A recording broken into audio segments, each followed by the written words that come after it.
தமிழகம் and புதுவைக்கான வானிலை நிலவரத்தை பொறுத்தவரை தென்கிழக்கு அரபிக்கடல் அண்ட் அதை ஒட்டி இருக்கக்கூடிய கேரள பகுதிகளின் மேல ஒரு வளிமண்டல கீழடுக்கு சுழற்சி நிலவுது. இதன் காரணமா அடுத்த 6 தினங்களுக்கான வானிலை அறிவிப்பு வெளியிடப்பட்டிருக்கு. டிசம்பர் 25ஆம் தேதி வட தமிழகத்தோட சில இடங்களிலும் புதுவை அண்ட் காரைக்கால்ல லேசானதிலிருந்து மிதமான மழை பெய்யக்கூடுமா, தென் தமிழகத்துல வறண்ட வானிலையே நிலவக்கூடும் என்பதால அதிகாலை நேரத்துல சில இடங்கள்ல லேசான பனிமூட்டமும் காணப்படுமா. டிசம்பர் 26 அண்ட் 27 ஆகிய தேதிகள்ல தமிழகத்தோட சில இடங்களிலும் புதுவை அண்ட் காரைக்கால்ல லேசானதிலிருந்து மிதமான மழையும் அதிகாலை நேரத்துல சில இடங்கள்ல லேசான பனிமூட்டமும் காணப்படும்னு சொல்லப்பட்டிருக்கு.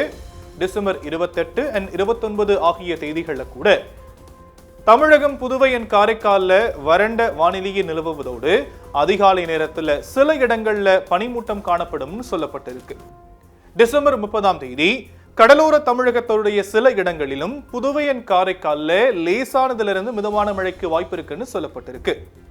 சென்னையின் புறநகர பகுதிகளை பொறுத்த வரைக்கும் 25ஆம் தேதி வானம் ஓரளவு மேகமூட்டத்துடன் காணப்படுவதோடு நகரின் சில பகுதிகளில் லேசான மழை பெய்யக்கூடுமா, அதே போல அதிகாலை நேரத்துல சில இடங்கள்ல லேசான பனிமூட்டமும் காணப்படும்னு சொல்லும் வானிலை மையம் வெப்பநிலையை பொறுத்த வரைக்கும் அதிகபட்சமா 29 டிகிரி செல்சியஸ் ஒட்டியும் குறைந்தபட்சமா 22 டிகிரி செல்சியஸ் ஒட்டியும் இருக்கக்கூடும்னு சொல்லியிருக்கு.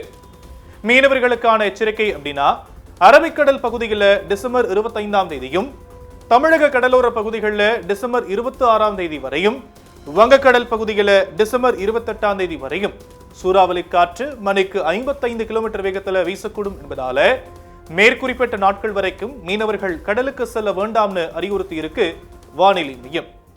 கடந்த 24 மணி நேரத்துல தமிழகம் புதுவை அண்ட் காரைக்கால் பகுதிகளில் வறண்ட வானிலையே நிலவியதா சொல்லும் வானிலை மையம் அதிகபட்ச வெப்பநிலையா ஈரோட்ல 33.6 டிகிரி செல்சியஸ் ஆகவும் அண்ட் திருத்தணி பகுதியில 17.5 டிகிரி செல்சியஸா பதிவாகி இருக்குன்னு தகவல் தெரிவிச்சிருக்கு.